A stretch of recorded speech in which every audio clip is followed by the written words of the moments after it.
꽃이 피었습니다. 무궁화 꽃이 피었습니다. 무궁화 꽃이 피었습니다. Ladies and gentlemen, welcome to the channel. Please subscribe with notifications on. मेरा नाम केशव है और मैं आसाम का रहने वाला हूँ। ये घटना मेरे पिताजी ने मुझको बताई थी, जो कि उनके साथ 1995 में घटी थी। तब शायद मैं पैदा भी नहीं हुआ था। ये घटना आसाम में ही उनके साथ घटी थी। आसाम के गुवाहाटी से करीब 40 से 50 किलोमीटर दूर एक गांव है जिसका नाम मायोंग है। इस गांव में जो आज की जनरेशन रहती है वो काफ़ी पढ़ी लिखी है और धीरे धीरे डेवलप कर रही है, लेकिन आज से 15 से 20 साल पहले मायोंग ऐसा बिल्कुल भी नहीं था। कहा जाता है कि उस पूरे गांव से रातों रात 50 से 60 हजार लोग अपने आप गायब हो गए थे और उनका कुछ भी पता नहीं चला। कहा जाता था कि उस गांव में काली शक्तियों का राज था और पूरा गांव जो भी वहां पर रहता था वो काला जादू करता था और भूत प्रेत और चुड़ैलें वहां पर बसा करती थी। मायोंग को इंडिया का ब्लैक मैजिक का कैपिटल भी कहा जाता था। उस गांव के पास वाले गांव वाले भी मायोंग की तरफ जल्दी नहीं जाते थे। रात में मायोंग गांव के पास से भी कोई नहीं निकलता था। 1995 में मेरे पापा ड्राइवरी का काम किया करते थे। हालांकि उनका एक छोटा सा एक्सीडेंट होने के बाद उन्होंने ड्राइवरी का काम छोड़ दिया। उनके साथ उस गांव के पास एक घटना घटी थी जो कि बिल्कुल सच्ची है, जो मैं अब आपको बताऊंगा। पापा एक बार कुछ लोगों को अपनी जीप में बैठा के किसी काम से ले जा रहे थे। शायद उन्होंने पापा की गाड़ी कुछ दिनों के लिए बुक की थी, इसलिए पापा भी उनके साथ जा रहे थे। जिन्होंने पापा की जीप बुक करी थी उनका कुछ जमीन का काम फंसा हुआ था। वो जमीन मायोंग गांव से कुछ ही दूरी पर पड़ती थी। शायद उस गांव का नाम कलसिला था, जो कि मायोंग से होते हुए जाता था। उस गांव के बारे में पापा की जीप में बैठे हुए लोगों को शायद कुछ भी नहीं पता था। उस वक्त शाम के करीब 6 बज रहे थे और पापा के साथ जो लोग बैठे हुए थे वो पापा को जल्दी उस जगह पहुंचाने के लिए बोल रहे थे। उन लोगों को जहां जाना था उस जगह का नाम लूनमती था। वो पापा को जल्दी से बोल रहे थे कि वो उनको लूनमती तक पहुंचा दे, क्योंकि वो अपना काम जल्दी खत्म करके वहां से वापस निकलना चाहते थे। पापा ने कहा ठीक है, और वो जीप को और भी ज्यादा तेजी से चलाने लगे। जिस रोड से वो लोग गुजर रहे थे वहां से लूनमती करीब 50 किलोमीटर दूर था। जिस रोड से वो लोग जा रहे थे, हालांकि आज उस पूरे रोड पर एक बड़ा सा हाईवे बना हुआ है, लेकिन उस वक्त वो रोड काफी छोटी थी। वहां पर कच्ची रोड थी। पापा ने बताया कि वो लोग करीब 20 किलोमीटर तक जंगल के रास्ते से जा रहे थे। उस रोड के बीच में एक बहुत बड़ा जंगल पड़ता था, जिसके अंदर से कच्ची सड़क बनी हुई थी और वो लोग उसी कच्ची सड़क की तरफ से जा रहे थे। पापा और वो लोग उसी जंगल के अंदर से ही जा रहे थे। मेरे पापा की जो जीप थी वो चारों तरफ से खुली रहती थी, लेकिन उस वक्त पापा ने अपनी जीप पे एक कपड़े का पर्दा बांधा हुआ था जिसमें चेन लगी हुई थी। उन लोगों ने उस जीप को पूरा कवर कर लिया था, जिससे बाहर की तरफ से अंदर का कुछ भी दिखाई नहीं दे रहा था। ऐसी किसी भी रोड पर पापा अपनी जीप नहीं रोकते हैं, लेकिन जिस जंगल के अंदर से पापा जा रहे थे उसी जंगल के अंदर था मायोंग, और इस बात का उनको पता नहीं था। हालांकि वो जंगल बहुत ज्यादा बड़ा नहीं था, लेकिन वो गांव अंधेरे में किसी को भी नजर नहीं आ रहा था। उस वक्त गांव में कहीं भी किसी भी तरह की कोई भी लाइट नहीं जल रही थी और सारे घर बंद थे। उस गांव के अंदर ढेर सारे घर भी थे, लेकिन वो किसी को भी अंधेरे में नजर नहीं आ रहे थे।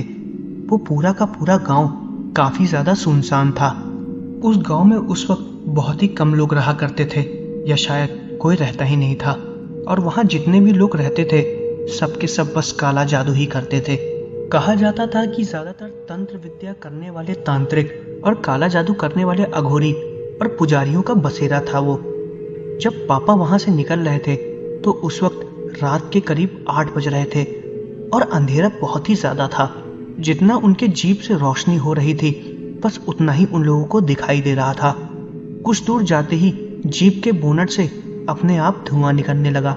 पापा ने बताया था कि उस वक्त जीप खराब होने का सवाल ही पैदा नहीं होता था, क्योंकि जिस जगह जीप खराब हुई थी उससे 10 किलोमीटर पहले ही पापा ने एक ढाबे पे गाड़ी रोकी थी और वहां पर उन्होंने अपनी जीप को अच्छे से चेक किया था और उस वक्त सब कुछ ठीक था। ऐसे अचानक से जीप का खराब हो जाना उनको समझ में नहीं आ रहा था।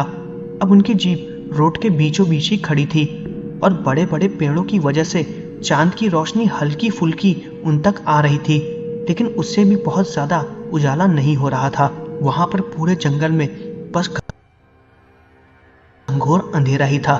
उस वक्त पापा को जीप में मिलाकर करीब 4 लोग बैठे हुए थे। पापा ने अपने बगल में बैठे हुए आदमी से बोला कि शायद हमको नीचे उतर के देखना पड़ेगा, लेकिन उससे पहले पापा ने सोचा कि एक बार जीप के बोनट को खोल के चेक कर लिया जाए, शायद उनको दिक्कत पकड़ में आ जाए। उन्होंने अपनी सीट के नीचे रखी हुई टॉर्च निकाली और गाड़ी से नीचे उतरे और जीप के बोनट को खोल के उसका इंजन चेक करने लगे। उन्होंने बताया था कि जब उन्होंने पहली बार अपने कदम उस जमीन पर रखे थे उस वक्त उनको बहुत अजीब सा डर का एहसास होने लगा था, लेकिन उन्होंने इस बात पर ज्यादा ध्यान नहीं दिया और वो जीप के बोनट को खोल के इंजन को चेक करने लगे।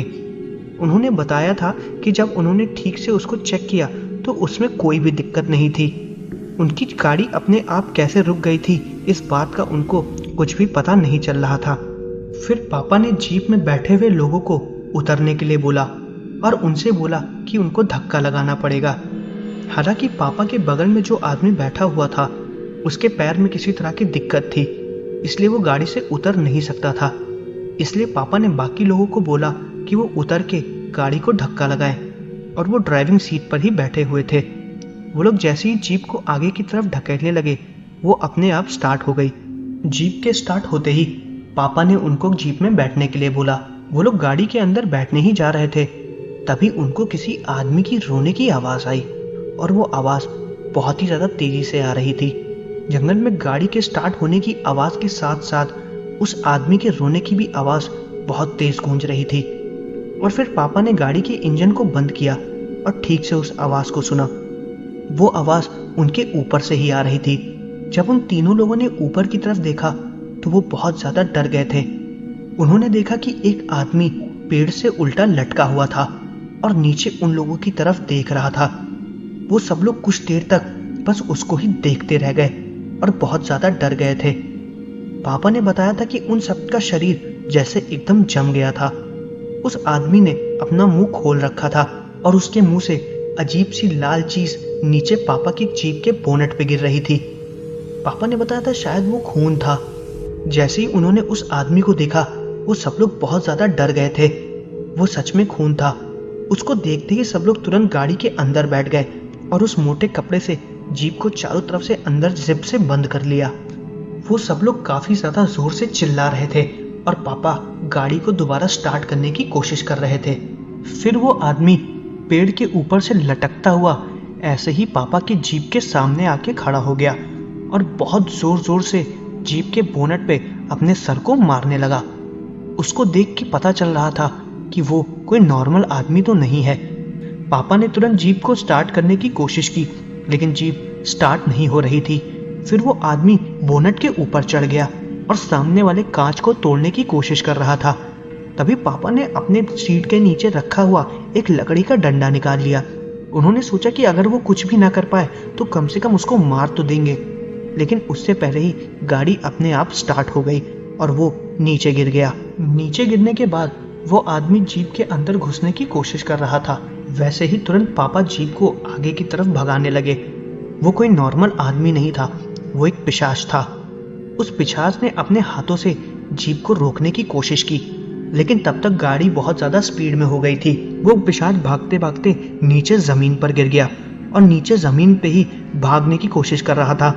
जब उन लोगों ने पीछे पलट के देखा तो वो अपने चारों पैरों पर आगे भागने की कोशिश कर रहा था और उनको पकड़ने की कोशिश कर रहा था, लेकिन तब तक पापा उस पिशाच से बहुत आगे निकल आए थे और वो अंधेरे में गायब हो गया। फिर कुछ देर बाद वो लोग उस जंगल से बाहर निकल आए, लेकिन धीरे धीरे उन सबकी तबीयत खराब होने लगी। जीप में बैठे बैठे ही सबको सर में दर्द होने लगा और उनको ऐसा महसूस हो रहा था कि उनको उल्टी हो जाएगी। किसी तरह पापा ने गाड़ी को चलाया और वो उस जगह पहुंच गए जहां पर उनको जाना था। वो लोग जब उस गांव में पहुंच गए तो वहां के लोगों ने पापा का और बाकी गाड़ी में बैठे हुए लोगों का चेहरा देखा, जो कि बहुत ही ज्यादा डरा हुआ था। उन सबके चेहरे को देख के लग रहा था कि उन सबकी तबीयत खराब है। पापा ने किसी तरह सारी बातें उन गांव वालों को बताई। तब उन गांव वालों को पता चला कि पापा लोग मायोंग से होते हुए आए हैं, और उन लोगों को जब ये पता चला तो वो बहुत ज़्यादा हैरान हो गए। उन लोगों को ये पता चल गया कि मायोंग के रास्ते उनको कोई पिशाच जरूर मिला होगा जिसने उन लोगों को रोका था।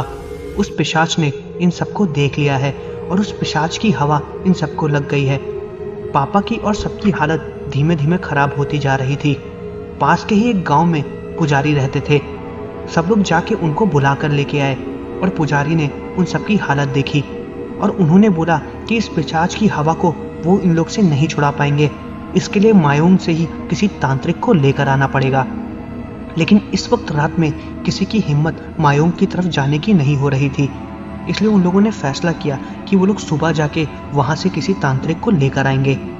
तब तक उस पुजारी ने पापा को और उन सभी लोगों को एक कमरे में लेटा दिया और बाहर से दरवाजे को बंद कर लिया और उस पर किसी तरीके का धागा बांध दिया और सामने आग जला दी और बाकी गांव वालों से बोला कि कोई भी रात में नहीं सोएगा, हमें लोगों की जान बचानी है। सब पूरी रात नहीं सोए।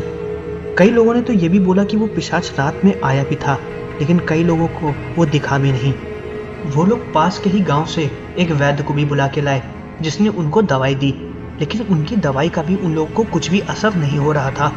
किसी तरह उस पुजारी ने कोई छोटा सा तंत्र मंत्र करके उस कमरे में उन लोगों को बंद कर लिया और सुबह होने का इंतजार करने लगे।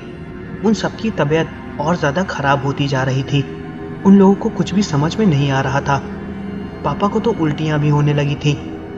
सुबह 5 बजे सूरज की पहली किरण निकलते ही एक लड़का उस गांव की तरफ गया, लेकिन उसको जाने में बहुत डर लग रहा था, इसलिए 3-4 लोग मायोंग की तरफ गए और वहाँ से एक तांत्रिक औरत को लेकर आए। वो औरत दिखने में बहुत ही ज़्यादा खतरनाक लग रही थी।